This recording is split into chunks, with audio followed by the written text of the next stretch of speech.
Hi guys, welcome to Charities Baba. You're saying your number one channel, guys. I'm here, and I have another topic that I'm going to talk about that is kind of very serious, very sad, and it touches most of the time it touches the Africans who have come from home and they have come to live here, and it also touches those people who intend to immigrate and come and live in the US or even abroad as a large. You know what I mean? So, my name is Charity Nganga, and if you haven't subscribed to my YouTube channel, kindly consider subscribing, guys. This is where we give it real. We talk about facts. We talk about issues that are affecting us. When we are here, we talk about the ways we can use to come to the US and so many more, guys. And there is so much to learn here in this topic. So today I'm going to talk about, I saw a video today that was shared about an African young man who died in the hospital. And I listened to his story, and it was saying that that guy had gone to school and he had earned a degree and he had gotten a job, and then he got on the wrong side of the law, and then he became homeless. Now, I was thinking, and I was very sad about it. But then I was like, I can talk about that because it might help someone. Some people might agree with me, some people might not agree with me, but I like to share my opinion regardless of what, because I believe that everybody is entitled to their own opinion. So this is not the first time that you've had like someone has been homeless. This is not the first time that you've heard that someone has died in their house and they've stayed there in their house for like a week, and the smell is what is calling people to go and check. So that those things happen. I remember there was another case that happened in another state whereby this lady was a nurse and she died in her home, and nobody knew until I guess the neighbors, because even the co-workers were trying to call her, they couldn't reach her, and she was living by herself. And I followed. I tried to read more about it, and the story was like that woman had isolated herself because of stuff that had happened to her family, and she got a very bad reception from the Kenyan community. So she decided to stay by herself, because I believe there are reasons that make people try to live by themselves. And when bad things happen is when Kenyans come out. And this one, I'm going to talk about Kenyans or Africans or in large, when they come out and they want to be sympathetic and they want to talk, like do all that stuff. So it's unfortunate. It's very, very unfortunate. And having lived here close to 8 years, I think I can have an opinion because I would call myself personally. I would call myself as a loner. I think as a loner because I don't indulge in so many things, but I have my own reasons. Because when you come here in the US as an immigrant, your expectations, especially when you're coming from home is a place that most people are together. Even if they are not helping each other financially, you find that people are always there for each other. Whereby you find that even if someone is not going to offer you money, they will come and check on you. You have your relative, they are coming to check on you. And there is that confidentiality whereby whereby if someone is going through something and they want to tell you about it, you find that there is that confidentiality, and your staff you don't hear it out there. And I'm going to talk about this from self experience, like from my own experience, because when I was coming to the US in the first time, I thought that the people who lived here, especially the people who had immigrated to come here, I held them in a very, very high esteem, very, very high esteem. But when I came in, and when you come in with a family, it's very, very different. It's not like coming in when you are by yourself, or you have just your own stomach to feed, or just, yourself, maybe you can go and sleep anywhere. When you have a family, it becomes very, very, very, very different. And like I've said in this forum, is that when we were coming to the US, the first hurdle that we encountered was our host. Our host refused to host us. Even after we had gotten the green card, we had planned, we were just close to paying for the ticket. That guy said that he wasn't going to host us. So that was the first hurdle that we got. So even before we came to the US, we had, experienced that. And it was very hard because we had to change the state that we were going to. And just by the grace of God, we got someone who was just a stranger who agreed to host us, and was very very nice to us. But after we had been hosted for a while, we had a family. And if you have not lived in someone's house for a long time, especially when you have kids and your kids are little, and I know people can resonate with me. If you have little kids, you find that it's a little bit hard and difficult to live with someone else when you have little, because sometimes kids can be uncontrollable and all that stuff. So we weren't hosted for a long time, and then we moved out. So when we moved out is when I started meeting Kenyans, and I met several of them. I did meet several of them, and the experience that I had wasn't good at all. It was a bad one, because you find that I don't understand how someone can come to your house, and you just when you have just come in here, you West, we have to talk about reality, because when people are, even people who are back there home, they need to understand that when you come to the US, when you migrate, you have nothing. You're coming to start from zero. Actually, you can even rent an apartment and you don't even have a bed. That is very common. You can even rent an apartment and you don't even have food. It's very very very common, especially when you're new. So you find that when you're very, very new, there are all those challenges. It's not that those challenges are not going to be overcome. Yes, they will be overcome, but you find that you always have those challenges. And you have those Kenyans who come in, and they sympathize, others are good, they want to help, or all that stuff. All that stuff, what happens, the people who have lived here, they know, the drill. I'm not going to sit here and just explain everything. You know the drill. So I remember these friends coming in, and some of them were nice, some of them whatever. But the thing that really, really put me off, and it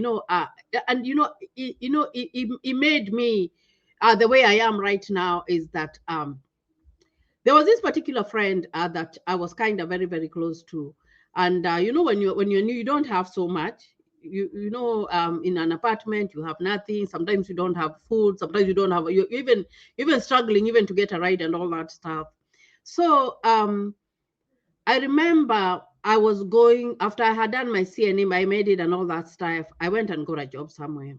But when I got a job somewhere, the first person who met me was another Kenyan, and that Kenyan had not come to my home. And I wouldn't say that she knew me very good, because I had only met her once, and she had taken us for dinner, and then that was it. She didn't know as much. But when I met her, at my first day of work, she gave me a lot of information concerning us, the way we are having problems, the way I don't know, like so many things that she told me about myself. I was like, oh, where did you get all that information? So I really pressed her. She didn't want to tell me who was telling her, but I could suspect who I was telling her, who was telling her all that information. But then I pushed her to the wall until she told me who it was. But then for me, I'm not I'm not a confrontational person. So what I do is that if I feel like my friendship and someone is not going, or I cannot trust you, I tend to cut my ties, and I just cut them, and that's it. Because I believe that if you are not, if it's something that you are told in confidentiality, and you decided to go and expose out there, then I believe that there is nothing for me to explain if I cut the ties.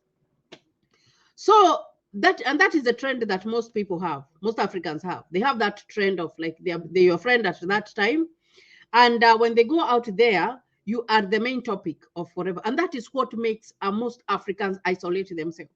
Before, when you are coming in, you want to embrace everybody, because you feel like everybody is of high caliber, they are esteemed, and they are nice. But at the end of the day, you find that, I don't know if it is because of the setting of the US, whereby we don't have so much going on, so much social life. So you find that what people do here, they investigate, like they are on other people's stories. That's what I can say. They are on other people's stories. So the little thing, the little detail that happens here and there and there and there, that is what they will pick.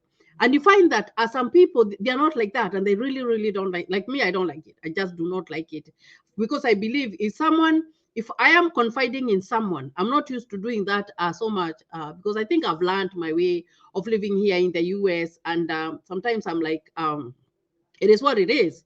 But you find that why people are isolating themselves, and why people some of them, they are refusing even to join into those communities. It's because of lack of trust. And especially from those people who came here before, because you find that even the people who came here before, they are not going to guide you the right way. They will not. No, and you will go, you will ask for help, expecting that you will get some help, but you will not get it. In fact, instead of that person helping you, they will go and start talking about you to another person, of which most people do not take that very well. They don't take it very well. Because it's good to discuss issues the way they are, because there is no way that we can say that so and so just likes to live them by themselves since they came to the US with no good reason. There has to be a reason. There has to be a reason why those people are isolating themselves, because they had a very, very bad experience. And once bitten, twice shy. If you have a very, very bad experience at the beginning, I do not see how you are going to go back and relate with the same people, because you fear the same thing happening. So for me, after my own studies, and just doing my own little research, I still feel like the immigrants, the Africans who have come here, they do not have that sense of helping. Especially the first thing that they are going to ask you when you come in is that, how did you come? So you don't know, you are new, whatever. So you will tell them how you came. It doesn't matter. You'll tell them.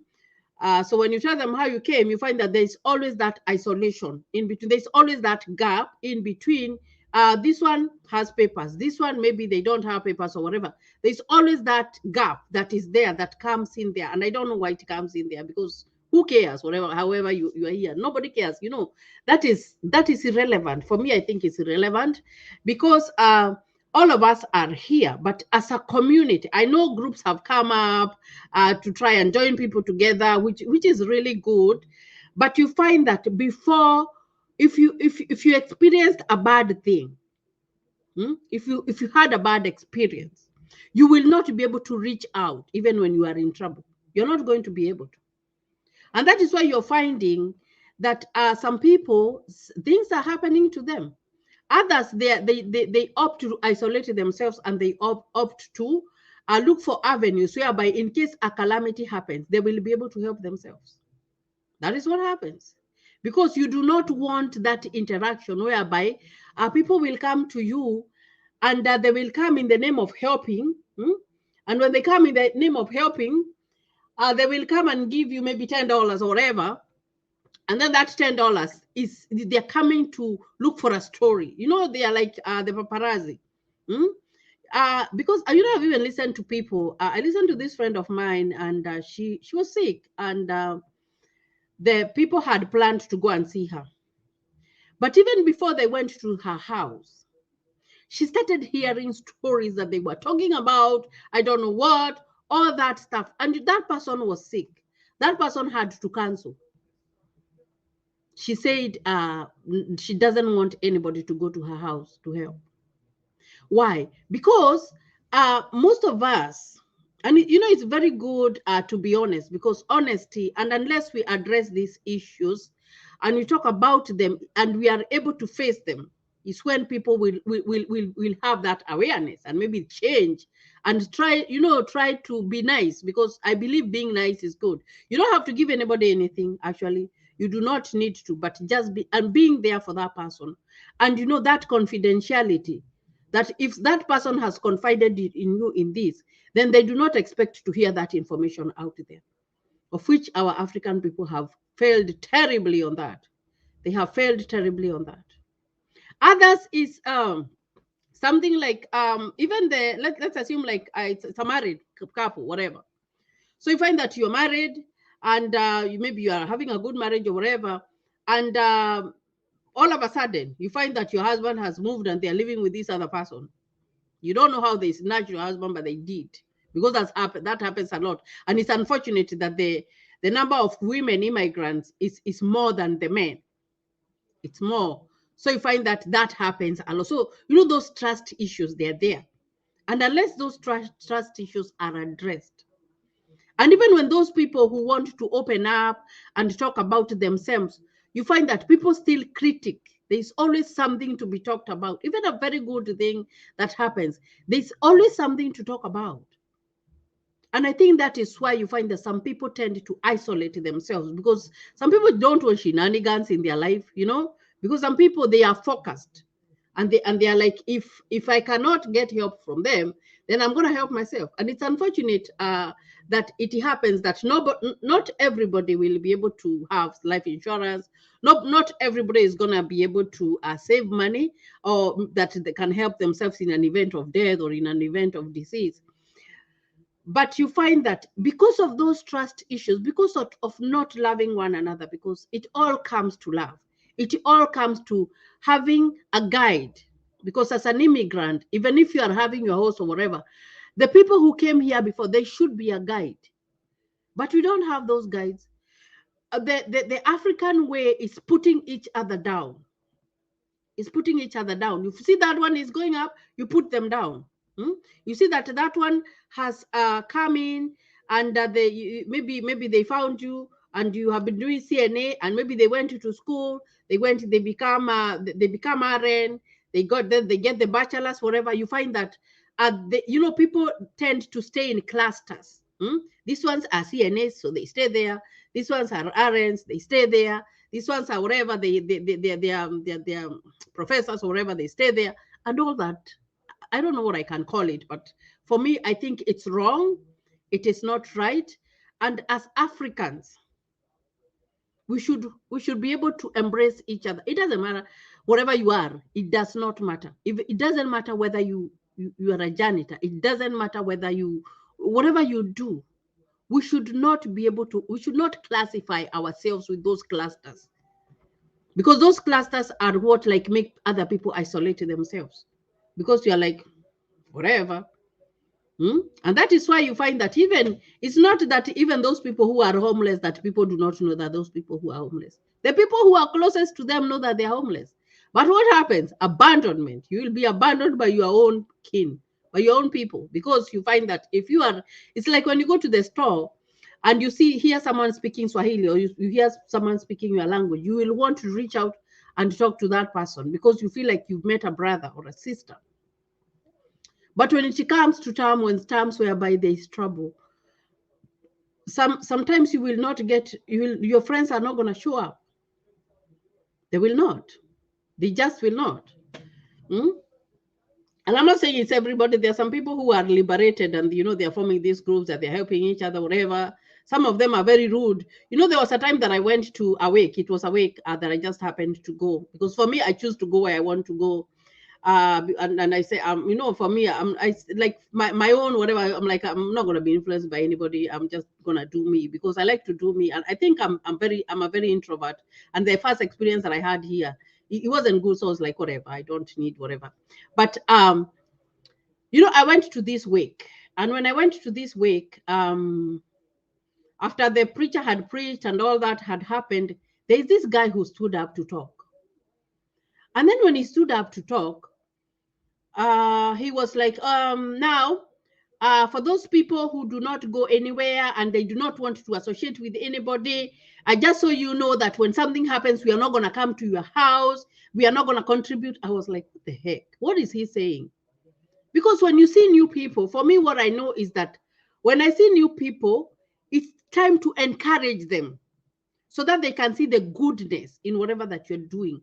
But if you stand up with negativity, you want to be negative, you want to acknowledge that you are there, and those people, because they have come, you have to tell them something that it's like a threat.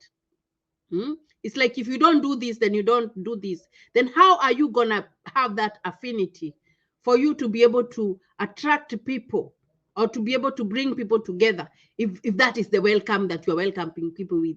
That if you do not come, if you do not join us, just so you know that even if something like this, and it's in a week, if something like this happens, we are not going to come. No, that is wrong.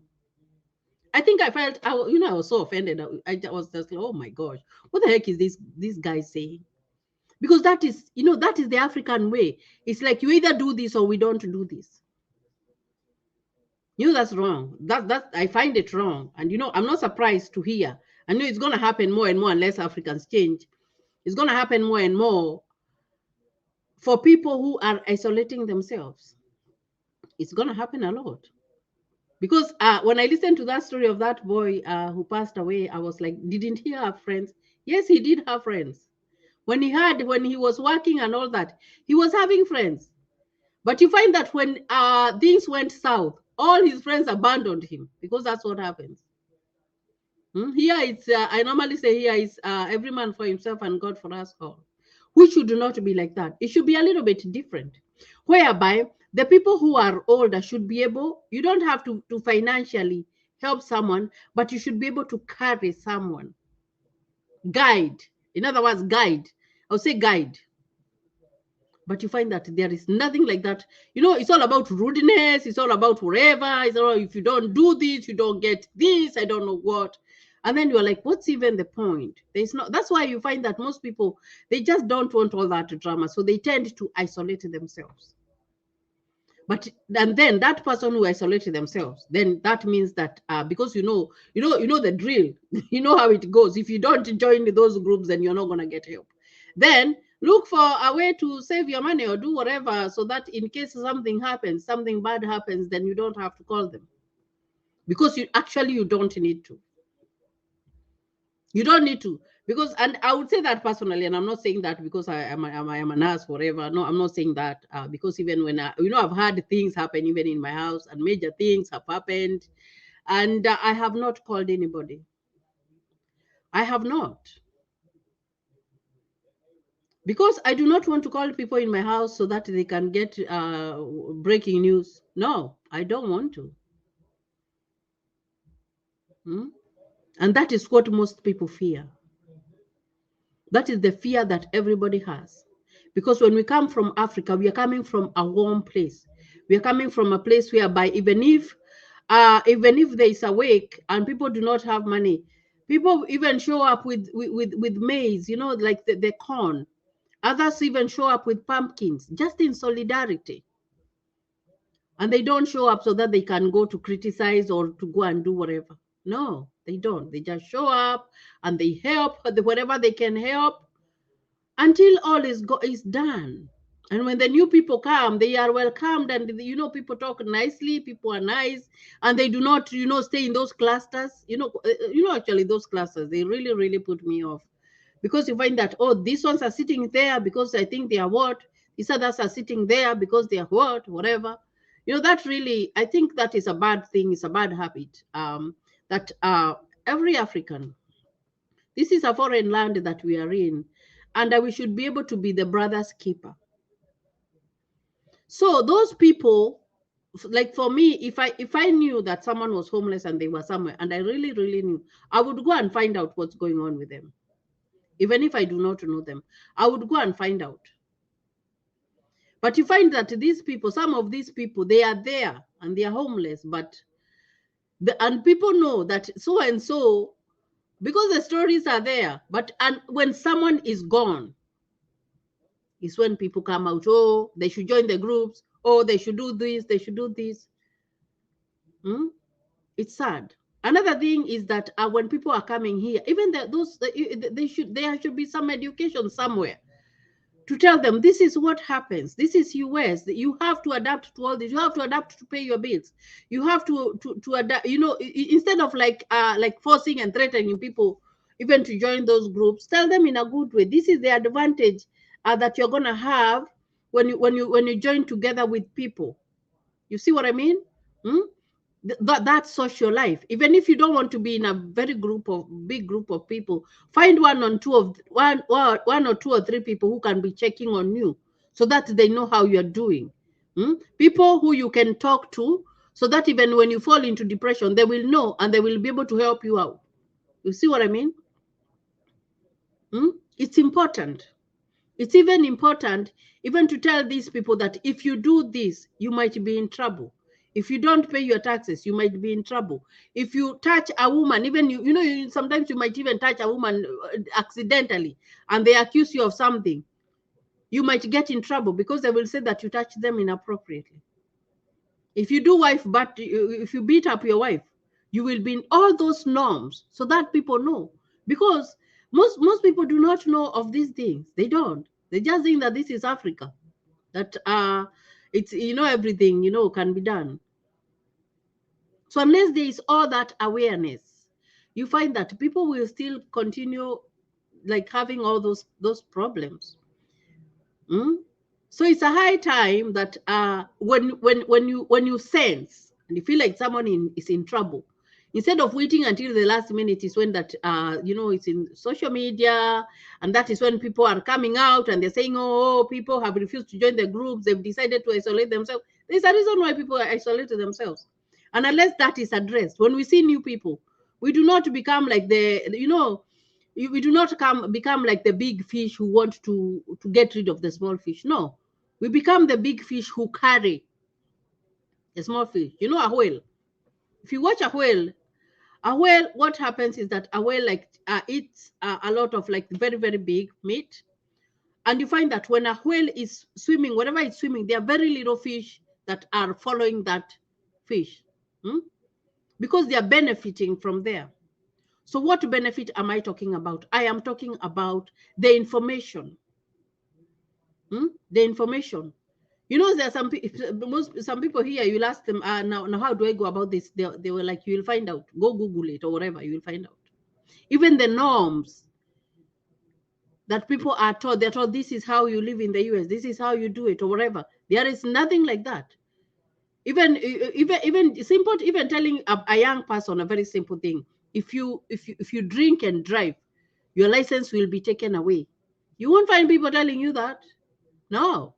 Or if you break into a fight with people, you might be in trouble. You might either be arrested, or maybe if you get in trouble with people, you might be shot, because everybody is carrying a gun. This is US. We have to talk about these issues, and tell our people, and try to tell them how to live, because there's that culture shock, and if you are not told, and if you did not know, then you will end up in trouble. You'll end up homeless. And then you will stay homeless for so many months, and then after you die is when Kenyans will start showing up, or Africans will start showing up, and they'll start saying, oh, they were isolating themselves, oh, whatever. No, it's wrong. So that is just my opinion. It is my thought. I know some people might agree with me, most people will not agree with me, but that is how I feel that we should rise up and be supporters for each other. We should be our brother's keeper. As Africans, we should be able to uplift each other. We should not put anybody down. We should be happy for people. Let us be Americanized. If someone does something, or they're excelling something, good for you. Yeah, it's good for them. Be happy for those people. You know what I mean? If is there anything I can do, is there anything that I can help? But don't make them empty words. We have to rise up beyond, because God has blessed us so much, and he has brought us into this country. So we have to be each other's keeper. We do not need to show up when things have gone south. No, we need to know what's going on with that person. Why is that person not going to work? Even if we see that people or someone has fallen into like drinking, the alcoholism, we should go and know what's going on, what happened. Try to help. You'd rather say that I tried to help and that person refused, instead of when things have gone south, is when you are showing up to go and talk. So that is my opinion, and I hope, I always pray that Africans who have immigrated here, they would do better, because I know that they can do better. And if they did better, then we would have a better society. You would know that if I go to so and so, I will get help. If I go, and it's not necessarily money, no. Even talking, even trust, that love, that is in Africa, whereby you find that people, even if let's assume like someone is in trouble in the village, everybody will come together and they will help one another. That's how it should be. So I hope that this video helps someone. So guys, please like my video. If you haven't subscribed, kindly subscribe to my channel. And until next time, thank you and God bless you.